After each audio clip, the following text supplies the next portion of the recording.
What's the most embarrassing thing you've ever done in front of your crush? I'll go first. It was the day I got my very first phone, and I was so excited because this meant that I could FaceTime the girl I liked. So that's what I did. I typed in the number that the girl gave me, and I FaceTimed her, and it was awesome until my mom, who didn't know I was on FaceTime, walked into my room and said, "Hey Tyler, is your rash feeling better today?" But that's not even the embarrassing part, because after she said that, I was so embarrassed because the girl heard that, so I was like, "Shut up, mom." But in my house, saying that to your parents is a big no-no. So my mom went into her room, grabbed my dad's belt, and started spanking me while I was on FaceTime with my crush. I was crying, and while I was getting spanked, I tried to hang up the FaceTime call numerous times, but I couldn't do it. I looked like this. "Mom, stop!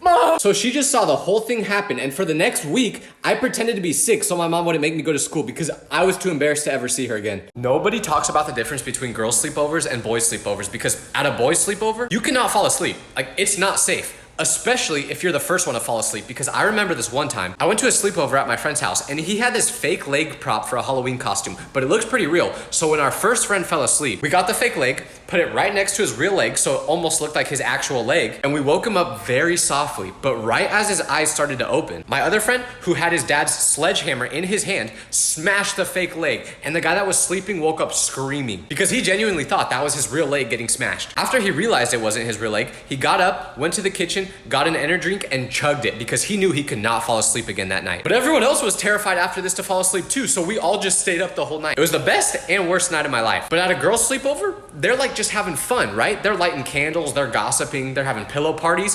Why can't our sleepovers be more like that? Oh, you think you want to have a child one day? Well, just know that one time I was sleeping over at my friend's house and he has a little brother named Jimmy. And it was like 2 a.m. so everyone was asleep, but I was super thirsty. So I went to the kitchen to get some water and Jimmy's there. And he comes up to me and says, "I can't sleep because there's a monster under my bed. Can you check it?" And I say, "There's a what?" And he says, "A monster." Dog, I wanted to say, hell no, I ain't checking that because I'm just as terrified as you are, Jimmy. Like, get your parents to do this, bro. I'm scared of monsters too. But I become super brave, so I check under his bed anyway, and I tell him that there's nothing under there, and then I say, "Do you think you can go to sleep now?" And he says, "No, because there's a ghost in my closet."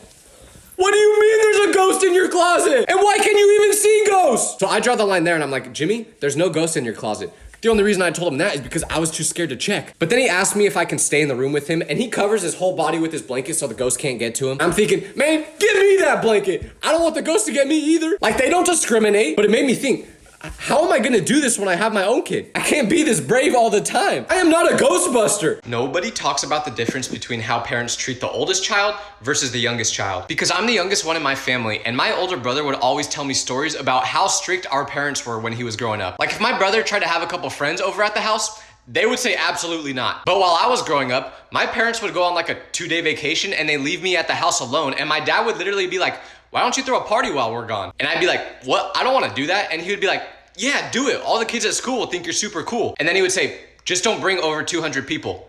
Dad, I don't even know 200 people. Now that I think of it, he was probably begging me to do this because he thought that I had no friends. But that's not even the craziest part, because when I was growing up, if I wanted anything, my parents would get it. Like, they bought me a car right when I got my license and I didn't even ask for it. And I know some people are gonna be like, "Oh, you're so privileged." I know, you're right, it's crazy. Because when my older brother got his license, he had to drive a 15-year-old car that had no air conditioning, the windows were broken, and one wheel would occasionally fall off. Did I deserve a new car more than my brother? No, I didn't deserve any of this. It was like my parents hit the lottery right before I started growing up and they just didn't tell anyone. This is why being the youngest child is the best. Why do people give babies such embarrassing names? Like, I think some people forget that these kids are stuck with these names for their whole lives. Because I was at the store the other day and this little kid was trying to climb the shelves and his mom goes, "Danger, get down." You named your kid Danger. On purpose. I mean, I guess it's fitting because he's climbing the cereal aisle like a jungle gym, but still, was this like a punishment for him acting up one day? He just misbehaved and the belt wasn't working, so you were like, "You know what, Steven? Your name's Danger now." And to the people that have ridiculous names like this, I am not laughing at you. I'm trying to fight for you. Like, these parents do realize that these kids have to go to school, right? And newsflash, little kids are mean. They will get cooked at school. I walked by a group of little kids the other day and they literally just told me that my jacket sucked and laughed. I was just wearing a plain black jacket. But you think you can name your kid Flick and nothing will happen? This needs to stop. Growing up is crazy because my friend just told me that he got a girl pregnant, and my first reaction was to be like, "Oh my gosh, dude, what are you gonna do?" But when I said that, he looked confused and he was like, "We're gonna raise it?" And I was like, "Yeah, well, I guess you kind of have to, right?" So then he was like, "Why are you saying that like it's a bad thing?" And then I said, "Well, this was obviously a big accident and your parents are probably gonna freak out when you tell them." But he was like, dude, no, we've been trying to have a kid for a couple months. We want to start a family, and my parents are super excited. And that was the moment where I was like, oh yeah, we're getting to the age where people start to have families on purpose. This is terrifying though, because I'm nowhere near close to starting a family. I still live with my parents, dog. So if anyone wants to start a family with me, just let me know. I'm such a failure. No one talks about how crazy it is when the two most unexpected people you know start dating, because there's a foreign exchange student at my school who doesn't speak any English, so we have to use a translating website to talk to him. But the other day, I show up to school and I see this kid holding hands with a very pretty cheerleader. And this girl's from Tennessee, like she has a southern accent and everything. So some of my friends and I go up to the foreign exchange student and we say, what's going on between you two? And he's been in America for about a year now, so we've taught him some slang. So he just kept responding with, W-Riz, W-Riz. When I tell you that I almost shed a tear, I'm not kidding. This man can't even speak English, but he got a girlfriend. I feel like a proud father, man. That's my boy. To anyone that's ever wondered why girls take so much longer to get ready than guys, I just figured it out. I was just taking a shower and I looked at my shampoo bottle randomly, and that was when I realized that it was a 6-in-1, meaning that it was a shampoo, conditioner, body wash, face wash, deodorizer, and moisturizer. All in one bottle. I'm pretty sure I could use this instead of gas to fill up my car. Like, talk about efficiency. But with girls, they have an insane amount of products. If you ever go into a bathroom that a girl uses, you will see that there's about 700 different bottles in there. Like, I know a girl that literally uses a different product for each eyebrow. How does that work? I don't know. But I'm pretty sure that if a girl came over and she saw me using a 6-in-1 shampoo, she would get a restraining order against me. And you may say, how are you not aware of this?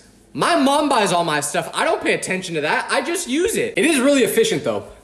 I might try brushing my teeth with it tomorrow. Have you ever met siblings that you know would date each other if they could? Because one day at school, I met this new guy and he told me to add him on social media, so I did. And then I clicked through his profile to look at his pictures and I see a photo of a girl sitting on his lap, so I'm thinking, oh, he didn't tell me that he has a girlfriend. So I looked at the picture again, but then I looked at the person who he tagged in it, and that was when I saw that she had the same last name as him. So that was when I realized, oh my gosh, that's his sister. That's gross. But you know what makes this crazy? I went onto her profile to see if she had any weird pictures of them together too. And then I see a picture of her hugging a guy. So I'm like, oh, yep, another freaky pic with her brother. But no, it was the one thing that could have been worse than that. It was her boyfriend. And he looked exactly like her brother. She was dating the guy because he reminded her of her brother. That confirmed it for me. They definitely want to date each other. Never teach old people Gen Z phrases, because I may have just ruined an old man's life. I was at the dog park and this old man and I started talking, and he was telling me about how he used to be a zookeeper before he retired. So he asked me if I wanted to see a picture of him with some animals. So I was like, yeah, of course. Then he showed me a picture of him with the gorillas from the zoo. But for some reason, the gorilla was like really curvy. So when I saw the picture, the first thing I thought of to say was, that thing's got a gat. So I said it, but I did not think about the fact that he probably didn't know what that word meant. So then he asked me, what does gat mean? I panicked because how am I supposed to tell him that I just called the gorilla curvy without it sounding weird? So instead of telling him what gat really means, I just say, oh, it's what you say when someone has a nice smile. And you know what he says? He goes, hey, well then you've got a gat. No, you're not supposed to say it. And this poor guy was really sweet, so I know that he's just going around telling everybody that they have a gat now. What have I done? I'm sorry. I'm sorry.